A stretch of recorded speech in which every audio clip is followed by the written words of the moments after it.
Hi friends, welcome back to our channel. അപ്പോൾ ഇന്നത്തെ video day in my life ആണ് കേട്ടോ. ആദ്യം തന്നെ പറയുകയാണ്, ഇഷ്ടപ്പെട്ടെങ്കിൽ ചാനലൊന്ന് സബ്സ്ക്രൈബ് ചെയ്ത് വീഡിയോക്ക് ലൈക്ക് തരാൻ ആരും മറക്കരുത് കേട്ടോ. അപ്പോൾ രാവിലെ നിസ്കാരമൊക്കെ കഴിഞ്ഞ് വേഗം ചായ വെച്ചിട്ടുണ്ട്. ഇന്നത്തെ ദിവസത്തിനൊരു സന്തോഷമുള്ള ദിവസമാട്ടോ. കാരണം ആങ്ങളെ ഗൾഫിൽ നിന്ന് വരികയാണ്, അവനെ കൂട്ടാൻ പോകണം. അപ്പോൾ രാവിലെ ഫുഡൊക്കെ ഉണ്ടാക്കി വെച്ചിട്ട് വേണം പോകാൻ. പിന്നെ ഉമ്മ ഉണ്ടാവും കേട്ടോ വീട്ടിൽ, ഞങ്ങളെ പോകുന്നുള്ളൂ. അപ്പോൾ ചായ ഉണ്ടാക്കി വെച്ചിട്ടുണ്ട്. ഞാനിപ്പോൾ ഹസ്ബൻഡിൻ്റെ വീട്ടിലാണ്, അവിടെ പോയിട്ട് വേണം, വീട്ടിൽ പോയിട്ട് അവരൊക്കെ കൂട്ടിയിട്ട് വേണം പോകാൻ. അപ്പോൾ ഇന്ന് പുട്ട് ഉണ്ടാക്കുകയുണ്ട്. അപ്പോൾ പുട്ടിനുള്ളതൊക്കെ ഒന്ന് നനച്ച് വെക്കുകയുണ്ട് പൊടി.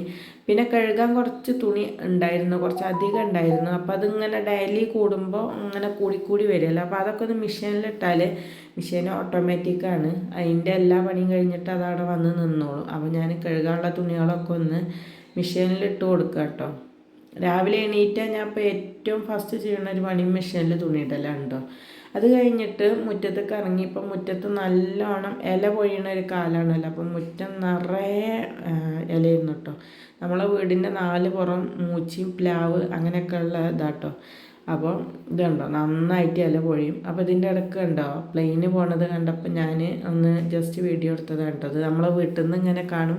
ഇപ്പോൾ കുറേയൊക്കെ ഒരു താഴത്ത് കൂടി പ്ലെയിന് പോകട്ടോ. പക്ഷെ ഞാനൊക്കെ ചെറിയ കുട്ടിയാകുമ്പോൾ ഒന്നും ഇങ്ങനെ കണ്ടിരുന്നില്ല. ഇപ്പോൾ കുറേയൊക്കെ താഴത്ത് കൂടി ഇങ്ങനെ പോകും. അപ്പോൾ നേരം കുറച്ചൊക്കെ ഒരു വെളുത്തിട്ടുണ്ട്. ഇവിടെ ഒരാൾ നേരം വെളുത്തിട്ട് തന്നെ ചിരട്ടയൊക്കെ കൂട്ടി കളി ഉറത്തിയിട്ടുണ്ട് കേട്ടോ. അങ്ങനെ കളിക്കുന്നതൊക്കെ കാണുമ്പോൾ നമുക്ക് തന്നെ നമ്മളെ ചെറുപ്രായം മിസ് ചെയ്ത മാതിരി ഇങ്ങനെ തോന്നും. അപ്പം മുറ്റമൊക്കെ അടിച്ചൊരു ക്ലീനാക്കി ചോറ് വെക്കുന്നുണ്ട് റൈസ് കുക്കർക്ക് ഇറക്കി വെക്കാൻ. അപ്പുറത്തെ ഗ്യാസുമ്പോൾ നമ്മൾ പുട്ട് ചുടുന്നുണ്ട് കേട്ടോ. പിന്നെ ചായ ഇതാ തിളക്കണുണ്ട്. നമ്മളൊരു 8 മണിയൊക്കെ ആയിട്ടാണ്. ഇപ്പം നമ്മളെ വളാഞ്ചേരി ഭാഗത്ത് റോഡ് അടിപൊളിയാക്കിയോണ്ട് തന്നെ അരമണിക്കൂർ കൊണ്ടൊക്കെ എത്തും കേട്ടോ. അപ്പം നമ്മളങ്ങനെ വീട്ടിലെത്തിയിട്ടുണ്ട്. അപ്പോൾ വീട്ടിലുള്ള സപ്പോർട്ടീവ് ഇതുണ്ടോ, സ്റ്റാർ പപ്പായ ഉണ്ടോ, സ്റ്റാറിൻ്റെ ഒരു ഷേപ്പിലാണത്. ഇത് വേറൊരു ഷേപ്പിൽ കേട്ടോ, ഒരു നീള ഷേപ്പിൽ. ഇനി വേറൊരു ഒന്നുകൂടി ഇതുണ്ടോ, നമ്മളെ മാങ്ങടയൊക്കെ മാതിരി ഷേപ്പിൽ. അപ്പോൾ കുറേ സപ്പോർട്ട് ഉണ്ടാക്കിയിട്ടുണ്ട് കേട്ടോ. പക്ഷെ ഒക്കെ മുകളിലാണ്, ഒന്നും നമുക്ക് കിട്ടൂല. അപ്പോൾ അങ്ങനെ ചെടിയൊക്കെ ഒന്ന് നോക്കിയിട്ട് നമ്മളിത് എയർപോർട്ടിലേക്ക് പോകാൻ കേട്ടോ. അപ്പോൾ ഈ റോഡ് ഇപ്പോൾ ഇങ്ങനെ ആക്കിയോണ്ട് നമുക്കൊരു അരമണിക്കൂർ ദൂരമൊക്കെ മതി.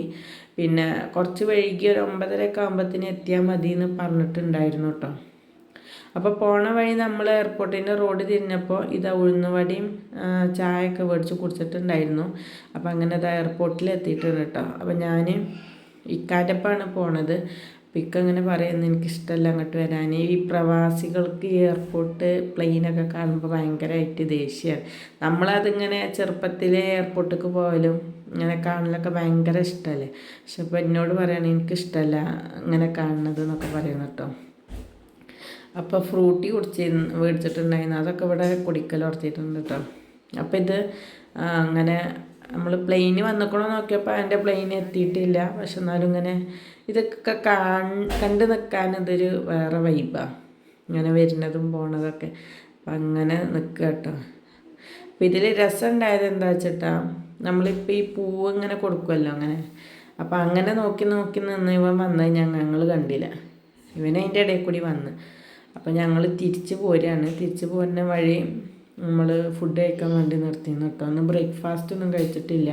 ഇന്നത്തെ ഫുഡ് ഏകദേശം ഒരു 10:30-11 മണിയൊക്കെ ആയപ്പോൾ നമ്മൾ മന്തി കഴിക്കട്ടെ ചെയ്തത്. ഇന്നത്തെ ബ്രേക്ക്ഫാസ്റ്റും ലഞ്ചൊക്കെ ഇന്ന് മന്തിയാണ്. അപ്പോൾ ഏകദേശം ഒരു 2 വർഷത്തിന് ശേഷമാണ് ഇപ്പോൾ നാട്ടിലേക്ക് വരുന്നത്. അപ്പോൾ നമ്മൾ ഫുഡൊക്കെ കഴിക്കാൻ അപ്പോൾ ഇത്രയേ ഉള്ളൊരു കൊച്ചു മന്തി എന്ന് പറഞ്ഞാൽ നമ്മളൊക്കെ ഒരു ഫേവറേറ്റ് ഫുഡാണ്. എനിക്ക് നല്ല ഇഷ്ടപ്പെട്ട ഒരു ഫുഡ് മന്തിയാട്ടോ. ബിരിയാണിയേക്കായും അതേത് ഫുഡിനേക്കായും എനിക്കിഷ്ടം മന്തിയാണ്. നമ്മളങ്ങനെ മന്തിയാട്ടോ ഓർഡർ ചെയ്തിരുന്നത്. നല്ല ടേസ്റ്റും ഉണ്ടായിരുന്നു. അപ്പോൾ അതൊക്കെ കഴിച്ച് ഇനി നമുക്ക് ബാക്കിയുള്ള വിശേഷങ്ങളൊക്കെ അടുത്ത വീഡിയോയുമായി വരണ്ട്. അപ്പോൾ അതുവരെ എല്ലാവർക്കും ബൈ ബൈ.